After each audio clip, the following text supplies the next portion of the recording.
Okay, so Caesaris De Bello Gallico, Book 1, Chapter 1, lines 15 through 23, and let's go ahead and get started.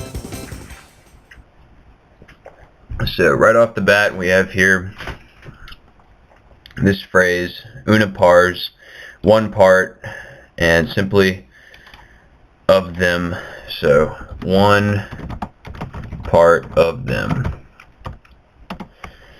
Now, what is this referring to? And if we go back a few lines, look at the rest of the text before this, pars is last used when we're talking about the parts of Gaul, the areas, the different territories in which the different nations or peoples live.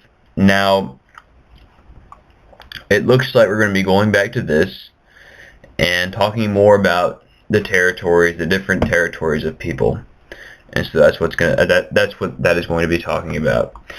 And further confirmation with this comes when we look at this quam. This can either be a relative pronoun or sort of an as, how, or than. We have this dictum est, it has been said, and this doesn't really make sense with the rest of this unless it's being used as really just talking about as it has been said. Caesar's pretty much saying that as we've been talking about these different parts, we're going to bring them back up again after talking about who's the strongest in Gaul. We're kind of going to switch topics again. So one part of them, as it has been said, and it has been said that the Gauls occupy the part. So the Gauls occupy. So we're talking about the part. This is kind of a roundabout way to switch topics completely to the part of Gaul that the Gauls occupy. So the area in which the Gauls live. And now we're going to kind of really get to the meat of the sentence here with initium capit, and that means they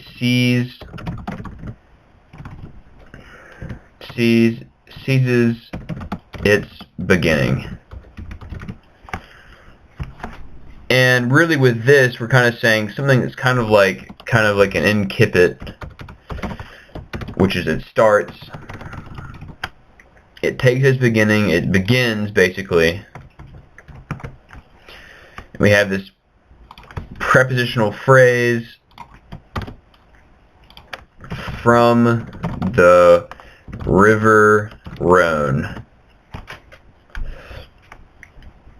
So what is this saying? One part of them, as it has been said, the Gauls occupy, seizes its beginning from the river Rhone. So this is talking about the literal beginning, the lay of the land, the territory that they're in. And so this is going to kind of set the scene for this whole little section that I've pulled out. It's going to be about the geographical areas in which each of these kind of nations or territories or peoples are going to live. And so it begins from the river Rhone, and then we have this next verb right here. It's passive, and so it's going to be is bounded by the Garonne River. And then, as we can see, we have the set out in commas. We have another ablative. Looking beyond that, another ablative. It's going to be one of Caesar's famous lists within a list, really, because we have this list of verbs in the singular third person. Bounded by the Garonne River, the ocean, and we'll shadow in an and with our final element of the list. It goes on to something else beyond that. Now you're going to have to remember that finibus, it comes from fines, border. When it's plural, it can be kind of regarded as territory, country, and so here I'm just going to translate it as territory to really just continue that contextual reference to the borders, the literal geographical borders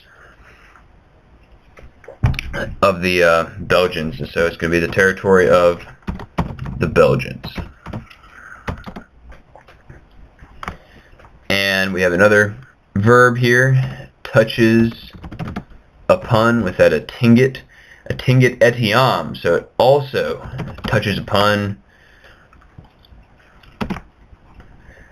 And we have this ob right here, kind of in the middle there, and it touches upon. It's kind of a strange thing to go with touches upon, but we'll see how it's being used. Let's look at this direct object. The river Rhine touches upon the river Rhine from these two peoples, the Sequanians, from the Sequanians and the Helvetians.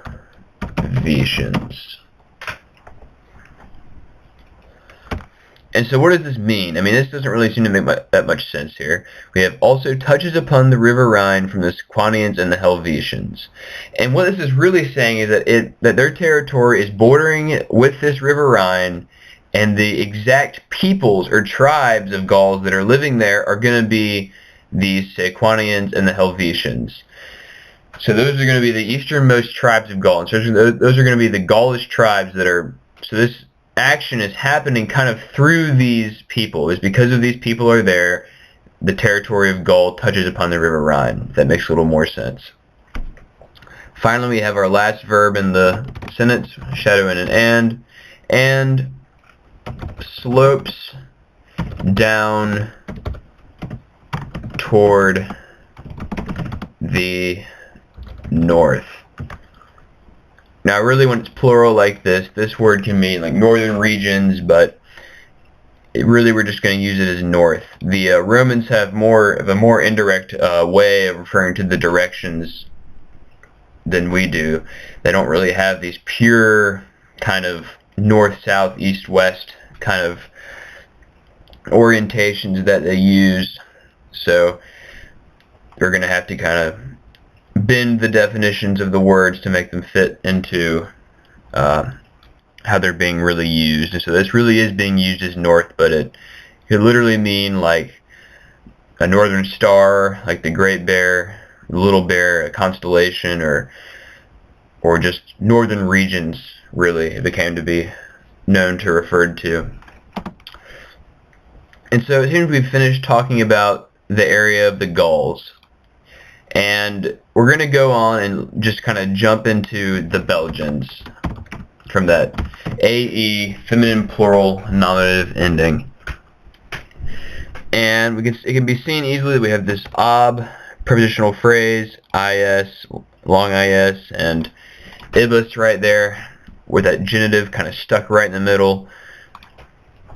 And we have our verb, the orienter, Belgians rise or arise from the outermost.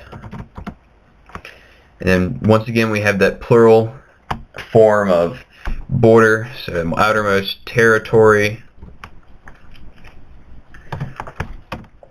of Gaul. And we have to realize that this I and this feminine ending is going to make this talking about the territory in itself, Gaul, as opposed to the Gauls, because that's up here a very masculine word.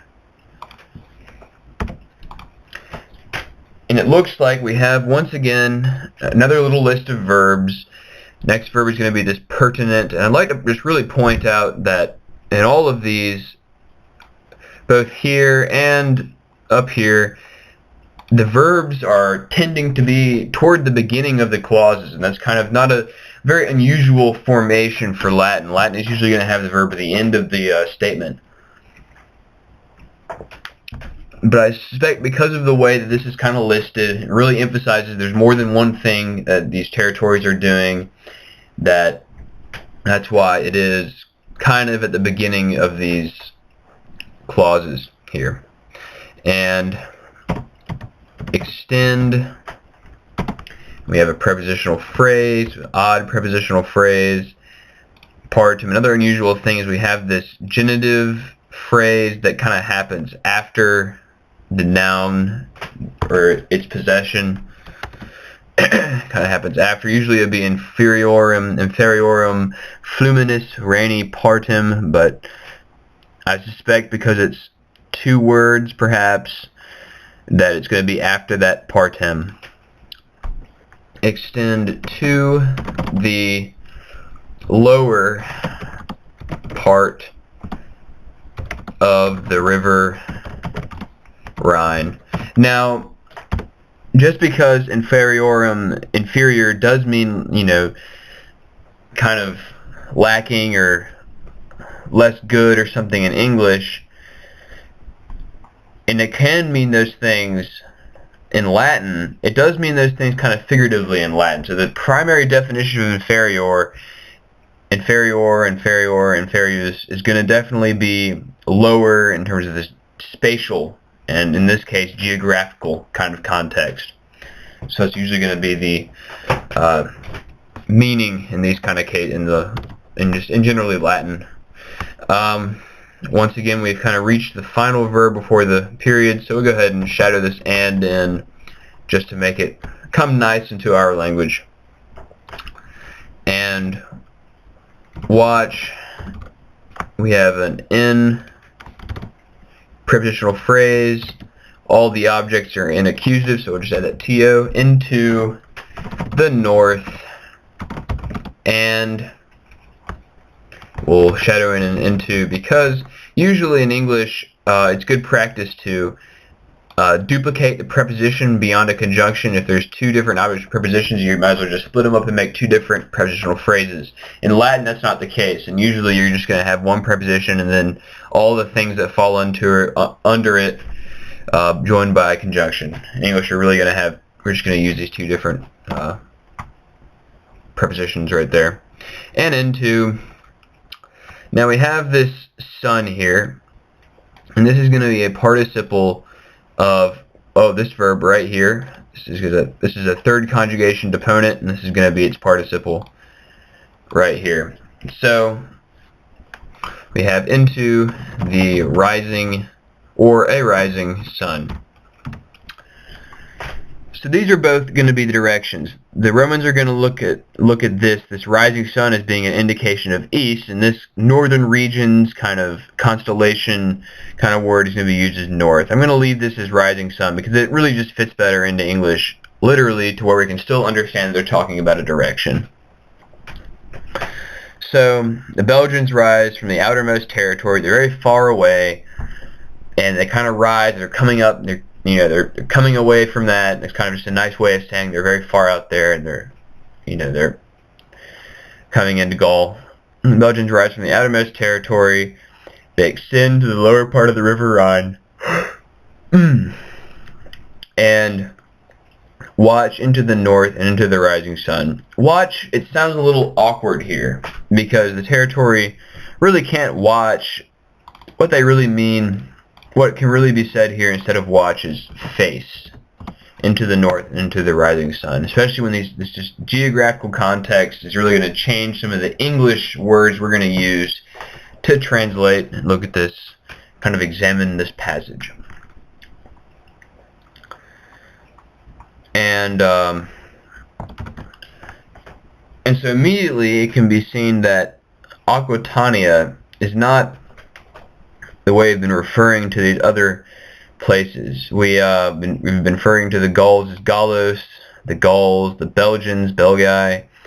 Aquitania, however, with this I and its feminine, is going to be talking about the territory of Aquitania. And I'm literally going to translate it as that because there is no nation that has a name like that in existence. Prepositional phrase, ablative, and right after it we have this odd followed by a long string of accusative kind of objects and this genitive right beyond it. The verb is all the way down here, it's et. So Aquitania extends just like the previous use of it up here, pertinent, it's just singular to fit that. Aquitania, talking about the territory, extends from the Garonne River to the Pyrenean not really sure how to put this. I know these mountains are called the Pyrenees today, but I'm not exactly sure how to put this into kind of that locative ending where we usually have the N or I-A-N or something like that, kind of like I've been doing Belgians, and Gauls is pretty different. I don't know. So Pyrenean mountains and we have this Aeom, kind of its part of the ocean. Once again, we have this genitive coming after the thing that it's governing, which is strange to say the least. Of the ocean. Finally, we're left with this Quae est ad Hispaniam. We've already looked at pertinent. So that's going to be just a relative clause, which is to Spain. That's looking at it literally, but what does this really mean? That's the big question here. Which is to Spain? If we said if it is toward Spain, which is toward Spain, then it's like it's part of the ocean. It's part of the ocean joins the part of the Spanish territory, and that's what it's really trying to convey. That the part of the ocean that it has joins with the Spanish kind of area, and in a geographical sense, you just have to remember that it's talking about these geographical areas. And so considering that, we could say next to something of that nature, just to really make it fit. I think that probably, just to keep it literal, say which is toward Spain. Finally, have yet another use of the spectat, as up there. Spectat inter occasum solis et septentriones. Once again, we have this north. We can easily see that. Another kind of little thought about the directions that it is kind of facing. So it faces between, and this is going to be the noun form. Reason why I'm saying that is because it can really be detected by the fact that it's followed by this genitive instead of preceded. Even though it is followed, this genitive is going to be governing this, and so this is definitely going to be a noun as opposed to a participle between the set of the sun and the north. So set of the sun, that's going to mean west, so it's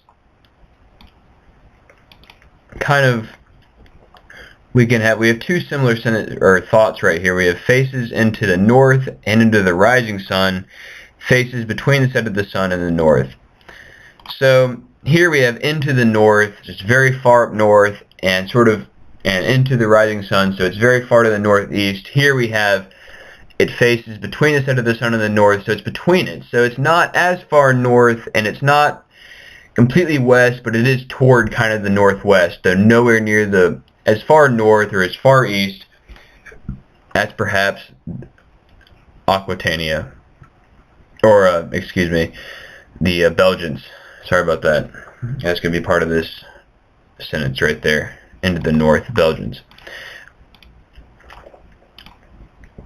Whereas we have Aquitania, which extends from the Garonne River to the Pyrenean Mountains, and it's part of the ocean, which is towards Spain. Spain is certainly in the west, so it can be alluded that this is really just talking about the directions, set of the sun and the north, between those.